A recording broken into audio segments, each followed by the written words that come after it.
নিয়ে আসলে বলার কিচ্ছু নাই। দেখার সিনেমা না, অনুভবের সিনেমা। এটা আসলে নরমাল কোনো কথা দিয়ে আসলে রোদকে ব্যাখ্যা করা আমার পক্ষে সম্ভব না। এই চরিত্রের বাইরে, এই দুইজনের বাইরে আমি আর কাউকে মানে কল্পনাও করতে পারি না। এবং প্রত্যেকটা ফ্রেম আমার কাছে মনে হয়েছে যে একটা পেইন্টিং। রোদ নিয়ে আসলে বলার কিচ্ছু নাই। কিচ্ছু নাই মানে কি, এই ঘোরের ভেতর থেকে বের হতে অনেক সময় লাগবে। অন্তত আরো কতবার দেখার পর মানে কয়েকটা ফ্রেম আমার কাছে মনে হয়েছে যে একটু আমি অন্য কারণে বোধহয় মিস করে ফেললাম। সেটা হয়তো হতে পারে বড় জোর 2 সেকেন্ড বা 5 সেকেন্ড, কিন্তু আমার মনে হচ্ছে যে অনেক কিছু আমি দেখতে পারিনি। এমন একটা বোধের গল্প, এবং কি বলবো, এই রোদ সম্পর্কে আসলে বলে বোঝানোটা খুব কঠিন। এবং মেজবাহ রহমান সুমন ওর মানে কাজের কোন লেভেলটাও টাচ করলো এই রোদ দিয়ে, এটা আমি খুবই ক্ষুদ্র একজন মানুষ, আমি এত কিছু আসলে বলে বোঝাতে পারবো না। আমি বোদ্ধা দর্শকও না, সাধারণ একজন দর্শক।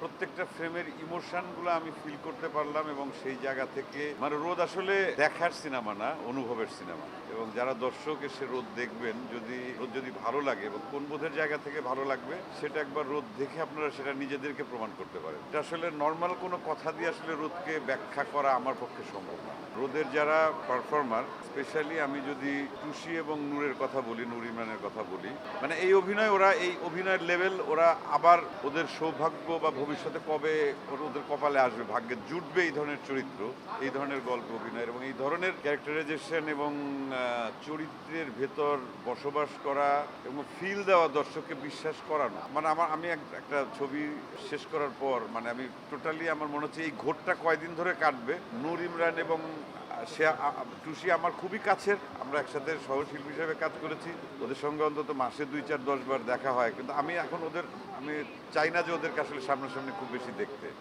কারণ ওরা এই চরিত্র দুটিকে এমন একটা জায়গায় নিয়ে গেছে। আমি জানি না, আমি এটা বললে পরে অতিরঞ্জিত বলা হবে কিনা, যে এই চরিত্রের বাইরে, এই দুইজনের বাইরে আমি আর কাউকে মানে কল্পনাও করতে পারি না।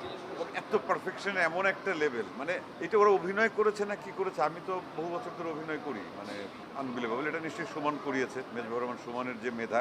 এবং প্রত্যেকটা ফ্রেম আমার কাছে মনে হয়েছে যে একটা পেইন্টিং, এবং প্রত্যেকটা শব্দ আমাকে এক একটা দোতনা দিচ্ছে, একটা ফিল দিচ্ছে। এবং যতটা সময় একদম শুরু থেকে শেষ পর্যন্ত আমার মনে হয় না যে একটা সেকেন্ডের জন্য কোথাও আমার মনে হয়েছে যে আমি বোধহয় কিছু পেলাম না।